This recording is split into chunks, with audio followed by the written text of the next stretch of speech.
사도행전 강해가 얼마 남지 않았습니다. 1년 6개월을 우리가 함께 달려왔는데 여러분은 어떠셨는지 모르겠지만 저는 마치기가 아쉬워서 오늘 28장 원래 끝내야 되는 날인데 제가 몇 주를 더 끌고 가보려고 노력하고 있습니다. 그래서 문단을 나눴습니다. 유라굴로라는 이 태풍을 만납니다. 유라굴로라는 태풍을 만나요.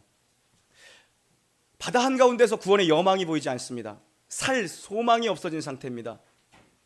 2주 동안이나 14일 동안이나 배가 파손되어질 정도로 흔들리며 망망대해에서 갈 바를 모른 채 그들이 놓여져 있습니다. 결국 난파당합니다. 그러나 배에 있는 사람들 중 누구도 죽지 않습니다. 사도 바울이 성령께서 바울의 입을 통해서 선포하셨던 그대로 안심하라, 너희 중에 아무도 생명에는 지장이 없을 것이다.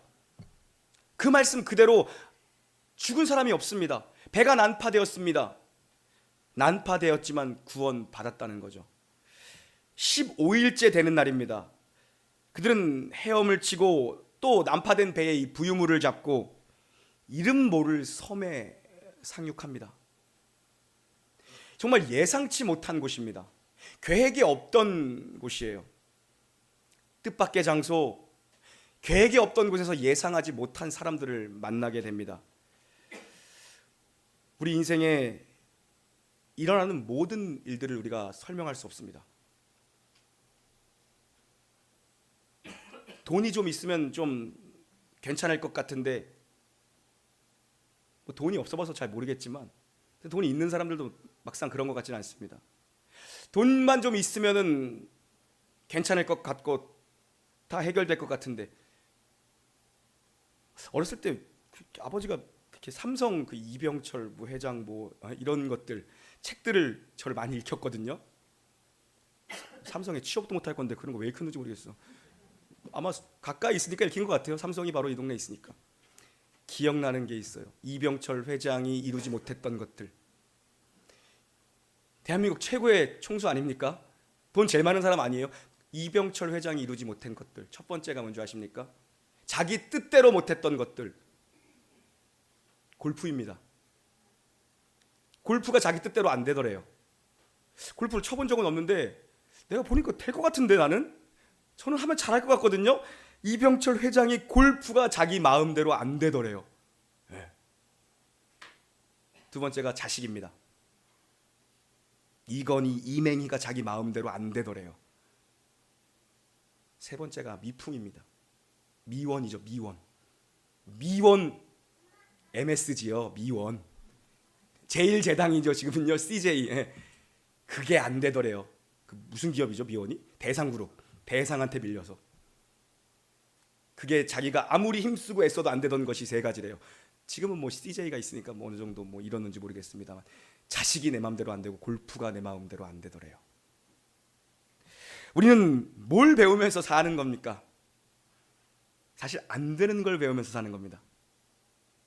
뭘 향해, 끝을 향해 가는 겁니까? 내 뜻대로 살아가는 것 같지만 내 뜻대로 안 되는 걸 배우면서 가는 거죠. 심지어 오늘 내가 왜 여기 와서 예배 드리는지도 우린 다 알지 못합니다, 사실. 그러나 걸어가다 보면 문득문득 깨닫게 되는 게 있죠. 내가 여기 와서 왜 예배를 드리고 있는가 다 모릅니다. 그러나 걸어가다 보면 보이는 게 있습니다.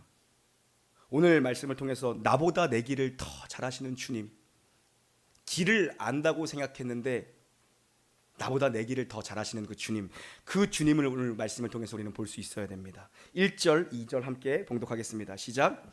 우리가 구조된 후에 안즉 비가 오고 날이 참에 특별한 동정을 하여 불을 피워 우리를 다 영접하더라. 아멘. 그들이 떠밀려온 것은 멜리데 섬입니다. 지금의 몰타라고 합니다. 멜리데 섬. 구조된 후에 이 섬 이름이 멜리데라는 것을 그들이 알았습니다. 몰랐고 예상하지 않았고 계획하지 않은 섬에 지금 상륙한 겁니다. 떠밀려서 목숨을 살리기 위해서. 미항에서 출발해서 14일 동안 2주 동안 사투를 벌였는데 태풍과 함께 지금 떠밀려온 것이 바로 이 멜리데 섬. 약 출발지로부터 800km를 떠밀려 온 겁니다. 역풍을 맞으면서 왔습니다. 처음에는 잠깐 순풍이 불었지만 갑자기 불어닥친 역풍 때문에 그들이 해도 뜨지 않고 별도 보이지 않아서 방향 감각을 상실했습니다. 어디가 동인지 어디가 서인지 어디가 북인지를 도무지 알 수 없었습니다. 그리고 와보니까 멜리데입니다. 와보니까 여기가 어딘 줄 아는 겁니다. 알고 가는 것이 아니라 와보니까 아는 겁니다. 태풍이 그들을 몰고 온 것이 바로 로마로 들어가는 초입 길목이었던 것입니다. 망망대해에서 아주 작은 점에 불과한 섬이었고 역풍을 맞으며 갔는데 목적지인 로마로 향해 가고 있었습니다. 우리 자신은 어디가 동인지 어디가 선지도 모르고 살기 위해서 싸우고 있었는데 도착해 보니까 로마의 초입에 도착했던 것입니다. 확률상 제로 게임입니다. 그런데 제로가 현실이 되죠. 하나님의 오묘한 신묘막측한 섭리라고 밖에는 설교할 길이 없습니다. 역풍과 싸웠는데 목적지 초입에 도착해 있던 것입니다. 방향 감각을 잃었는데 로마 들어가는 진입로에 있었던 것입니다. 우리가 고난을 만나면 세월을 허비하는 것 같습니다. 내가 젊어서 뭐 했나? 그러나 우리가 믿는 기독교 신앙이란 어떤 것인가? 철저한 하나님의 계획된 시간 속에서 살고 있는 것을 신뢰하는 것이 기독교 신앙의 근간입니다. 우리는 이것을 하나님의 주권이라고 얘기하고 하나님 섭리라고 얘기하고 하나님의 다스리심과 통치라고 얘기합니다. 철저한 하나님의 시간 속에 우리가 살고 있는 것입니다. 내 인생을 내가 끌고 가는 것 같은데 나를 끌고 가는 무언가가 있다는 걸 배우는 게 기독교 신앙이죠. 우리는 건짐을 받고 나야, 구원을 받고 나야, 고난을 통과하고 나야 지나온 길이 보입니다. 그 속에서는 방향을 알 수 없어요. 고난 속에서는 향방을 알 수 없습니다. 그러나 뒤를 돌아보니 그 폭풍 속에서도 하나님이 나를 목적한 곳을 향해 끌고 가시더라는 걸 보게 되죠.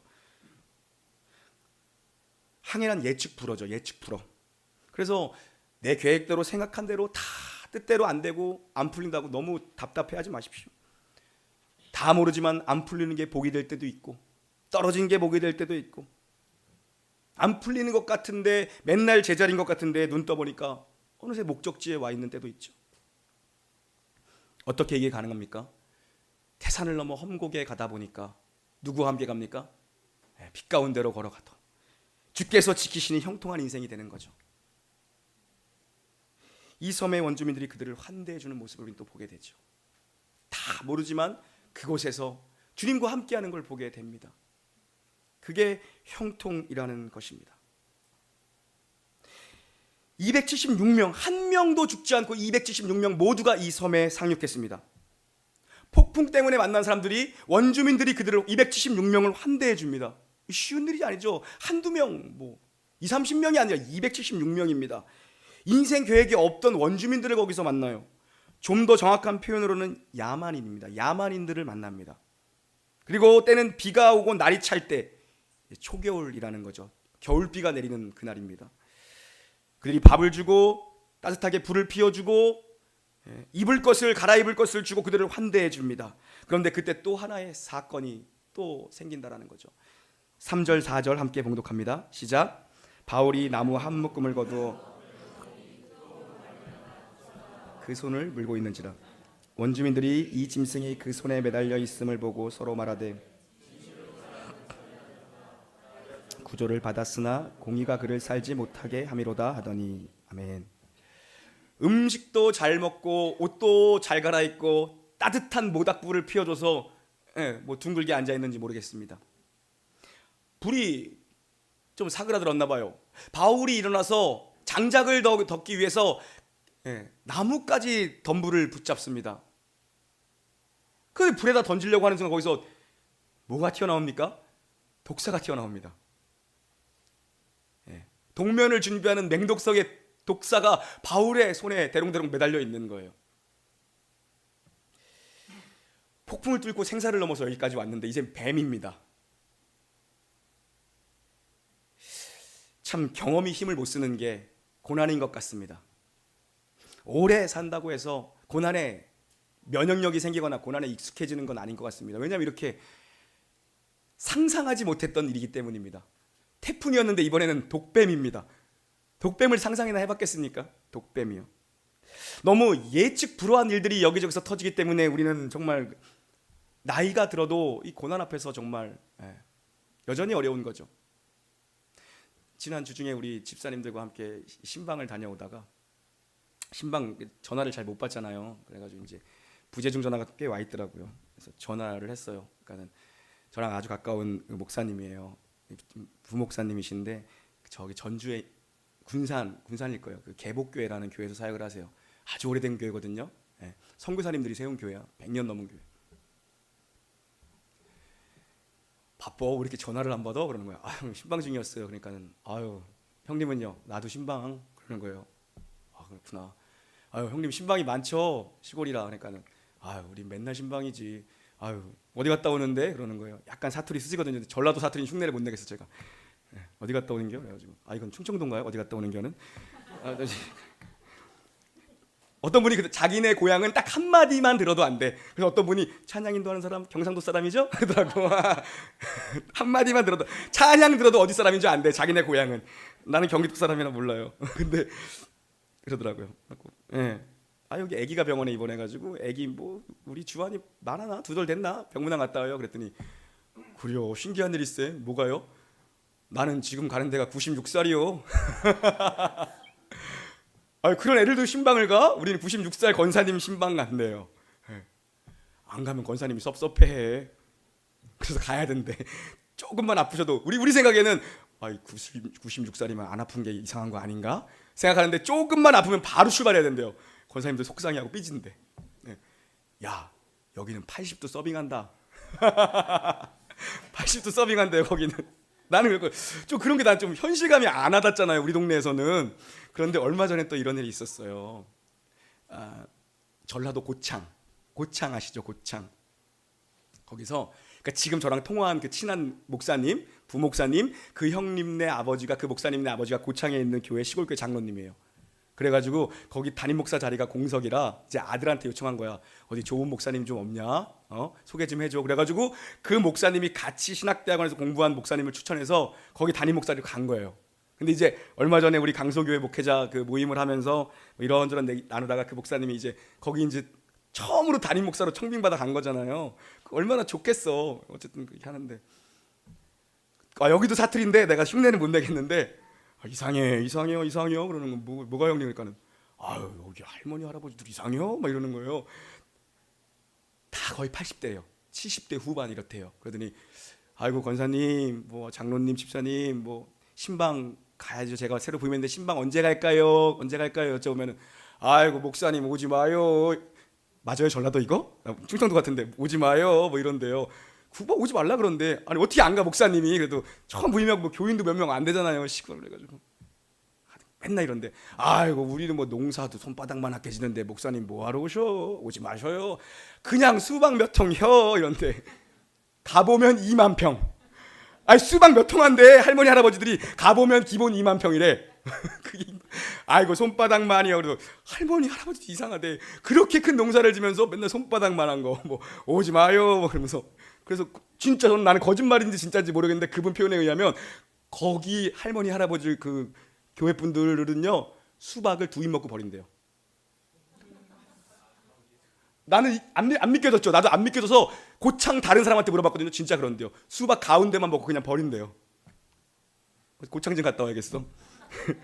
드리고 싶은 말씀은 연세 80이 드시고 90이 드셔도 마음이 아프고 몸이 아프면 속상하대요. 그래서 목사님이 빨리 신방 안 가면 속상해하고 삐진대. 우리는 96이면은 그거 그냥 아픈 게 정상 아닌가 생각하는데 그렇지 않다는 겁니다. 나이가 모든 고난을 다 소화할 수 없다는 거예요. 나이 들었다고. 그래서 우리는 고난이 오면 고난을 묵상하는 자가 아니라 무엇을 묵상해야 됩니까? 하나님을 묵상해야 돼요. 그런데 많은 사람들이 고난을 묵상하다가 넘어져요. 마음의 회복이 필요하신 분들은 여러분 하나님을 보셔야지 그때부터 회복이 시작되는 겁니다. 마음에 쓴뿌리가 남아 있습니까? 여전히 마음에 쓴뿌리 때문에 힘들어 하십니까? 그 쓴뿌리 그냥 두면 나중에 열매 맺습니다. 쓴뿌리를 뽑아야죠. 마음에 낙심과 염려가 찾아옵니까? 여러분 주를 바라보십시오. 낙심과 염려가 찾아오면 죽여서 내보내야 됩니다. 예수 이름의 권세로 죽여서 그냥 던져버려야죠. 그거 자꾸 품어두면 고난에 매이는 인생 되는 겁니다. 점점 우울해지는 거죠. 왜 바울인가? 왜 하필 276명이 있습니다. 그 배에 탄 사람만. 원주민들은 얼마나 많았겠어요. 276명 중에 왜 바울이 좋은 일 하자고 장작더미에 손을 넣는데 바울을 무냐고요. 270대 6, 276대 1입니다. 확률적으로만 계산을 해도. 왜 바울입니까? 하나님의 사람 아닙니까? 바울은 왜 바울입니까? 요한복음 9장 1절부터 3절까지의 말씀 우리 함께 읽도록 하겠습니다. 시작. 예수께서 길을 가실 때에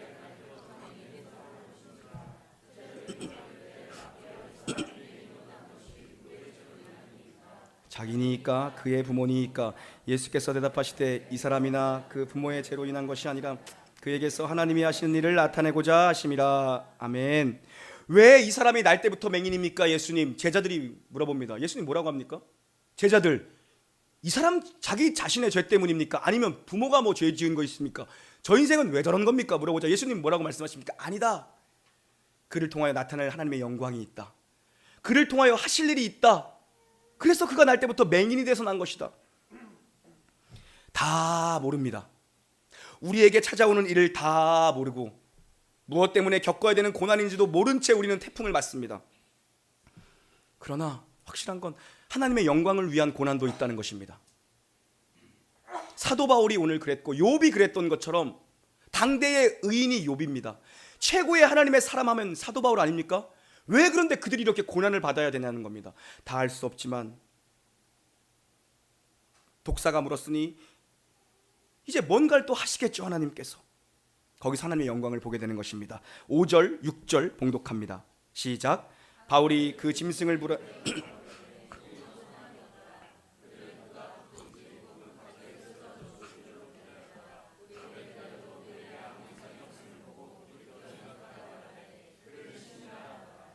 아멘.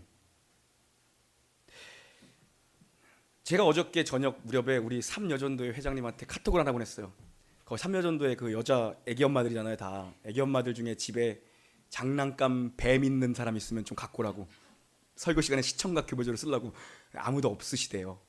제가 그 우리 크리스마스 예배 끝나고 저희 주한이랑 저희 아내랑 장난감 사주려고 그 뭐 타이온가 뭐 사달라 그래가지고 병점 사거리에 있는 엄청 큰 데가 있더라고요. 거기 갔어요. 와, 진짜 살벌해요. 그 만들어 놓은 뱀이랑 그 공룡 같은 게 무섭더라고요. 진짜 잘 만들었더라고요. 무섭더라고요. 너무 비싸가지고 안 사왔거든요. 어쨌든 간에 아무도 없다 그래서 못했는데 저의 원래 계획은 여기다 뱀 숨겨놓으려고 했어요. 내가 이렇게 설교하다가 물린 것처럼 이렇게 하려고 했어. 주무시는 분들 좀 깨우려고.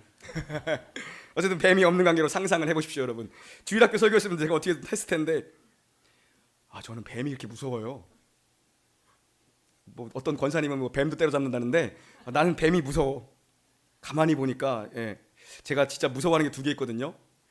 뱀이랑 사마귀. 그게 다 트라우마가 있어서 그런 거예요. 보니까 어렸을 때에 자전거 타고 친구들이랑 가잖아요. 그럼 제일 빠른 녀석이 막 가다가 어디 한 군데 딱 멈춰서 쭈르르 줄 서잖아요. 대장이 앞에 서면. 그래가지고 이제 이 철조망 같은 데 다리 딱 걸치고 이렇게 있잖아요. 섰다가 잠깐 놀다가 뭐 가고 이러잖아요. 이상하게 거기에 철조망에 내가 딱 다리만 걸치면 그 옆에 사마귀가 철조망에서 이렇게 쳐다봐. 뭔지 아시죠? 공감되는 분 있죠? 사마귀랑 눈 마주치면 진짜 쌀벌한 거. 뱀도 내가 왜 이렇게 뱀을 무서워할까? 여러 가지 경험이 있거든요. 특별히 꽃뱀을 많이 봤어. 꽃뱀을 많이 봤어.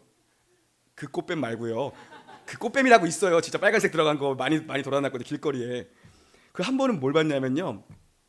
지금 여기 동네로 말하면 우리 최혜정 집사님 그 이사 가신 동네쯤일 거예요. 거기 뱀이 많았어.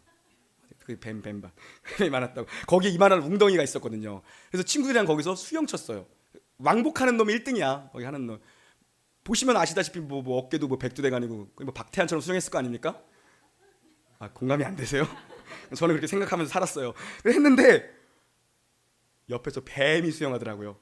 요만큼 내밀고. 뭔지 아시죠?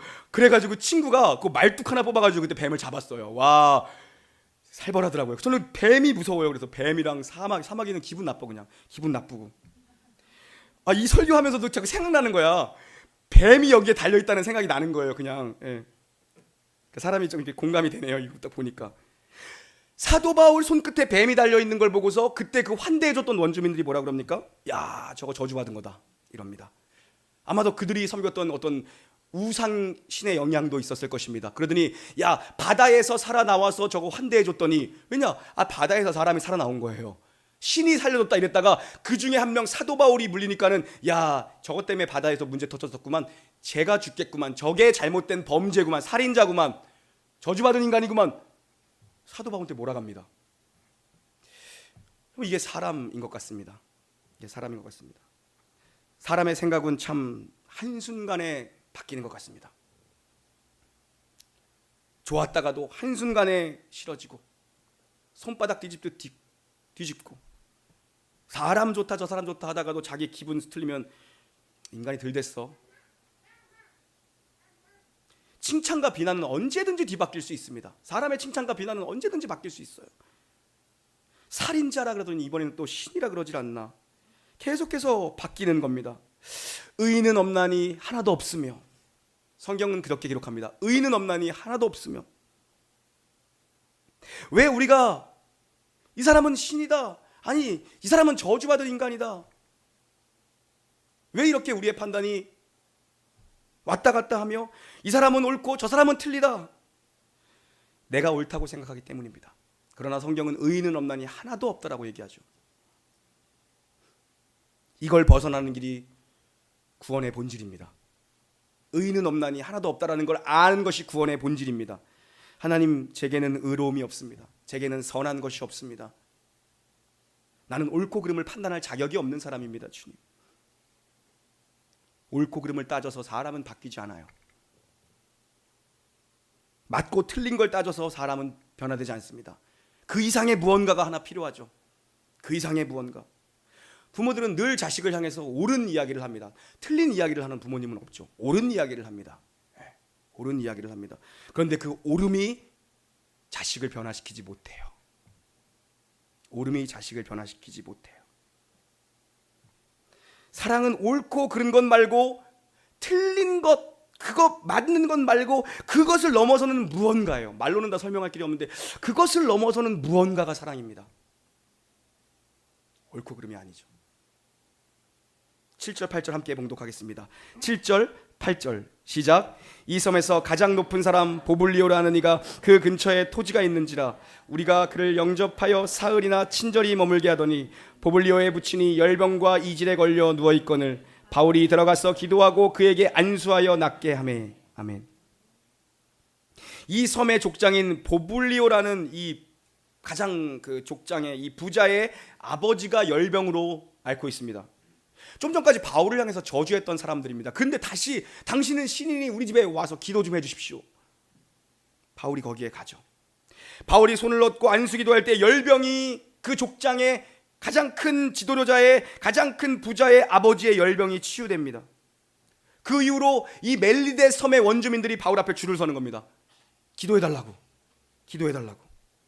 그들의 치유함을 지금 우리는 보고 있는 것이죠. 바울과 그 일행들이 여기서 3개월을 머뭅니다. 겨울을 여기서 납니다.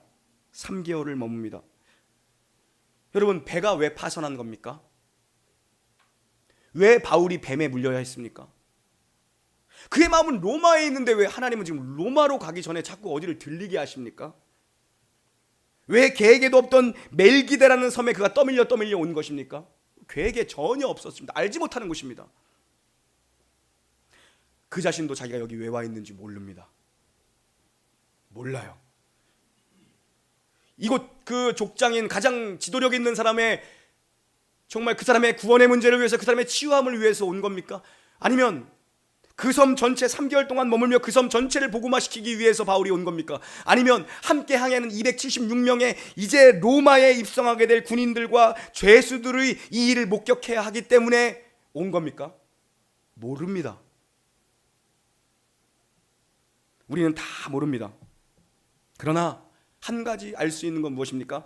하나님께서 그 사건들 속에서, 그 고난과 그 위협 속에서 하나님은 위대한 일들을 각자의 심령 가운데 행하고 계셨다. 우리는 그걸 알 수 있는 거죠. 왜 그 276명의 군인들과 그 276명의 죄수들 가운데 왜 이 일을 보고 하나님을 믿지 않은 자가 없겠습니까? 이 원주민들의 사람들 중에 몇 명이 도대체 예수를 영접하고 복음을 듣고 치유함을 받았겠습니까? 이 영향력 있는 지도자 보블리오를 통해서 또 얼마나 오고 하는 섬의 후대들이 또 복음을 들었겠습니까? 모릅니다. 우리는 왜 나만 겪는 고난이냐고 얘기하죠. 왜 나에게만 이런 일이 또 찾아왔느냐고 우리는 얘기할 수 있습니다. 그러나 너무 슬퍼하지 마시고 고난의 뒤편에서 일하시는 하나님을 볼 수 있어야 되죠. 우리는 얘기합니다. 배가 파손되지 않았으면 더 좋았을 텐데, 뱀에 물리지 않았더라면 더 좋은 것 아닌가? 꼭 굳이 파손이 되고 뱀에 물리는 이런 일들이 왜 이 고난을 사용하시는 건가? 왜 고난인가? 라고 얘기할 수 있습니다. 그러나 거기서 하나님의 영광을 본다라는 거죠. 거기서 정말 여러분이 고난을 이겨내는 여러분의 모든 삶의 과정이 주변의 메시지가 되기를 주님의 이름으로 축원합니다. 고난을 이겨내는 여러분의 중심이 그 어떤 것보다도 위대한 전도가 되기를 바랍니다. 저게 예수 믿는 힘이구나. 병원에 입원해도 아름답게 입원하시고, 사업이 망해도 아름답게 망하시고, 문을 닫아도 아름답게, 줄 거 다 주고, 있는 거 다 털어서 퇴직금까지 다 주고, 직원들 아름답게 망하는 거죠. 멜기데 섬은 오늘날의 몰타섬이라고 불립니다. 몰타섬입니다. 가보신 분이 계시는지 모르겠는데 혹시 가보신 분 계시나요? 기회가 되면 한번 가봤으면 좋겠습니다. 몰타섬, 아주 작은 섬이라고 합니다. 그 섬에 들어가면 들어가는 초입에 세인트 폴이라는 예배당이 있다고 합니다. 사도 바울, 이 멜기데 사건을 기념한 성당이 거기 지어진 겁니다. 여러분, 지금 몰타섬의 복음화율이 96%입니다. 전부 다 예수를 믿고 있어요. 그 작은 섬에. 왜요? 바울이 들렸기 때문입니다. 왜요? 하나님이 바울을 보내셨기 때문입니다. 왜요? 배가 난파되었기 때문입니다. 왜요? 뱀에 물렸기 때문입니다.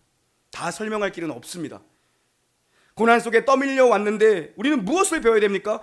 무엇이든 간에, 무슨 조건이나 무슨 상황이든 간에 그 속에서 하나님 말없이 일하고 계시는구나. 그걸 배울 수 있어야 되는 거죠. 하나님 태풍을 가지고도 일하시고, 역풍을 가지고도 목적지로 우리를 이끌고 가시고, 배가 부서져도 그것 가지고도 우리를 일하고 계시고, 지금도 그분이 말없이 일하고 계신다라는 겁니다. 돈이 없으면 여러분 정직하게 돈을 구하십시오. 하나님 만나를 주셨으면서 왜 내게는 뭐 라면도 안 주시고 삼겹살도 안 주십니까? 돈이 없으면 이러다 진짜 죽겠습니다. 그거 만나 주신 거 하나님 뻥 아닙니까? 그게 진짜라면 내게 좀 돈 좀 주십시오. 정직하게 구하는 거죠. 하나님 앞에서 우는 겁니다. 하나님, 죽은 나사로도 살렸다면 죽은 사람도 살리는데 왜 내 이깟 병 하나 못 고쳐주십니까? 고쳐주십시오. 나는 아직 숨이 붙어있는데 왜 못 고쳐주십니까? 기도하십시오. 하나님 앞에서 우는 겁니다. 울면서 자라는 겁니다. 울면서 배우고 울면서 응답받는 겁니다. 그 우는 시간을 통해서 하나님 우리의 인생을 뒤로 빠꾸시키시지 않습니다. 우리는 가끔 우리가 주저앉아 있으면 우리의 인생이 자꾸 후퇴되는 것 같다고 얘기하지만, 주저앉아 있는 시간 동안 우리가 하나님 앞에서 울고 있다면 우리가 그동안 걸어갔던 2걸음보다 하나님은 5걸음을 더 가시게 할 수 있는 능력 있는 분입니다. 아무도 지금 로마 방향으로 걸어가고 있다고 생각한 사람 아무도 없습니다. 그 중에 눈을 떠보니까 로마의 입구에 있었던 것이죠. 다 알고 일하는 건 아닙니다. 다 갖추어져서 일하는 건 아닙니다. 아무것도 모르고 아무것도 없이 시작하는 겁니다. 어디서요? 하나님 앞에서 울면서 그렇게 시작하는 겁니다. 울면서. 이 교회도 그렇게 시작됐습니다. 이 교회에 뭐가 있었습니까? 아무것도 없었습니다. 우리는 이런 뭐 예배 드릴 만한 장소도 없었고, 돈도 없었고, 사람도 없었고, 아무것도 없었습니다. 그러나 아무것도 없는 것 가지고도 하나님 일하시기에 부족함이 없어요. 왜요? 하나님은 무에서 유를 만드시는 분이니까. 하나님 부족함이 없고 결핍이 없으십니다. 우리의 중심이 하나님을 향해 살고자 한다면, 우리의 마음이 하나님께로 쏟아져 있다면 하나님 그것만 가지고도 충분히 일하십니다. 그런데 우리는 늘 조건 가지고 안 된다라고 얘기하죠. 하나님 그렇게 일하시지 않습니다. 다 갖추어졌다고, 다 준비가 되었다고 되는 일이 아니죠. 나보다 내 길을 더 잘하시는 그 주님을 신뢰하며 가는 겁니다. 보이지 않을 때에도 그 길을 가는 겁니다. 오늘 아침에 이제 집에서 이제 교회로 이제 이른 아침에 나오는데 저는 제가 짧은 생이지만 지금까지 살아오면서 아침 해가 이렇게 뭐라고 해야 되죠? 뜨겁다 그래야 되나요? 아침에 때문에 운전을 못할 정도로 눈이 부신 걸 전 처음 경험했습니다. 정말 눈이 부셔서 차를 잠깐 세웠다 가야 될까 하는 싶을 정도로 눈이 부신 겁니다. 보통 지는 해 때문에 운전하기는 어렵잖아요. 그런데 그 정도를 넘어서서 정말 앞에 눈이 안 보이고, 잠이 안 깨서 그러나? 눈이 안 보여서 야, 차를 잠깐 세웠다 가야 되나, 아니면 좌회전해서 꺾어서 돌아가야 되나 생각을 할 정도로 여보 꽉 잡아 그랬어요 내가. 그래서 왜? 갑자기 그때 영적으로 사도 바울이 다메섹에서 주님을 만났구나. 여보, 주님의 기름 부으심이 임하고 있어. 나 정말 사도 바울이 아니라 신도 바울 되는 거 아니야? 눈을 못 뜨겠어. 눈 안 보여, 안 보여, 안 보여. 우리 아내가 뭐라는 줄 알아요? 야, 나도 안 보여. 사도 바울은 자기만 안 보였다며 나머지는 뭐 다 보이고, 자기만 안 보이고 음성 자기만 들었다며. 그러니까는 기도를 안 하면 영적인 사람이 될 수 없어요. 나는 영적인 사람이라 다 영적으로 해석하는데 나도 가다 보면 안 보이는 인생길이지만 가다 보면 하나님의 태양빛을 만나게 되는 것입니다. 태산을 넘어 험곡에 가도 빛 가운데로 걸어가면 때로는 방향을 몰라도 가다 보면 하나님이 인도하시는 거죠. 우리는 폭풍 속에서도 우리는 방향을 잃었지만 하나님은 방향을 잃지 않으신 분입니다. 그 하나님은 믿어볼 만한 분이고 그 하나님은 믿을 만한 분이죠. 배가 파선해도 멜기대에 걸리게 하시고, 쫓겨가는데 거기서도 사명 감당하게 하시고, 역풍을 만나는 대로 로마로 인도하고 계셨습니다. 그 하나님 정말 믿어볼 만한 분이고 믿음직한 분입니다. 그 하나님 지금도 여러분을 위해서, 이 교회를 위해서 말없이 일하고 계시다는 걸 믿고 신실하게 한 주를 승리할 수 있는 저와 여러분 되기를 주님의 이름으로 간절히 축원합니다. 아멘. 우리 한번 기도했으면 좋겠습니다. 하나님, 태풍 속에서도 하나님 전진시키고 계시며, 독사가 물어도 하나님 치유하고 계신 하나님, 내 삶의 어떤 조건과 환경 속에서도 하나님 말없이 일하고 계시는 분인 것을 믿고 신뢰함으로 하나님 전진하기 원합니다. 하나님 이 시간 은혜를 내려주시옵소서. 여러분의 삶에 태풍을 두고 주님 앞에 다 같이 기도하며 나아가시겠습니다. 하나님 아버지, 오늘 이 아침에 사랑하는 성도들과 함께 주님 앞에 나와 예배드립니다. 오늘 말씀 주셔서 감사합니다. 하나님, 말없이 일하고 계시는 주님이 저희 아버지시며 그분은 믿을 만한 분이시며 믿어도 될 만한 분이라는 걸 하나님 확증시켜 주심에 감사를 드립니다. 우리의 믿음이 더욱더 굳건한 믿음이 되게 하시고 언제나 하나님 붙잡고 승리할 수 있도록 도와주시옵소서. 하나님, 정말 태풍이 일고 방향을 잃고 역풍이 불어와도 하나님 결국에 원하시는 것을 해내시는 분이구나. 우리를 만드셨을 때 창조하신 목적을 만들어내시는 분이구나. 그 하나님이 우리의 아버지시니 나는 염려 없다. 독수리 날개 아래 업어 키우신 하나님 만나게 해주시옵고, 태풍 속에서도 풍랑 속에서도 잠잠하게 주님을 바라볼 때에 바다를 잠잠케 하시는 그 하나님을 오늘 우리가 목격할 수 있도록 하나님 은혜를 내려 주시옵소서. 이름 없이 빛도 뜻 없이 헌신하며 오늘도 놀라운 교회를 섬기는 우리 사랑하는 모든 교우들에게 은혜를 주사 앉아있는 자리가 복된 자리 되게 해주셨고 축복의 자리 되게 해주시옵소서. 하나님을 잘 믿고 승리하게 하여 주시옵소서. 아버지, 우리의 안타까운 것이 있다면 하나님 아버지, 주님을 더 신뢰하지 못하는 이 마음입니다. 주님, 예배의 영광을 보여주셔서 우리 놀라운 교회 모든 성도님들이 굳건한 믿음으로 항해하는 항해자 될 수 있도록 은혜를 내려 주시옵소서. 최종 승리가 약속되어 있음을 믿고 오늘도 나침판이 없어도 말씀 붙잡고 승리하는 복된 인생 살게 하여 주시옵소서. 감사를 드리며 우리 구주 예수님의 이름으로 기도 올리옵나이다. 아멘.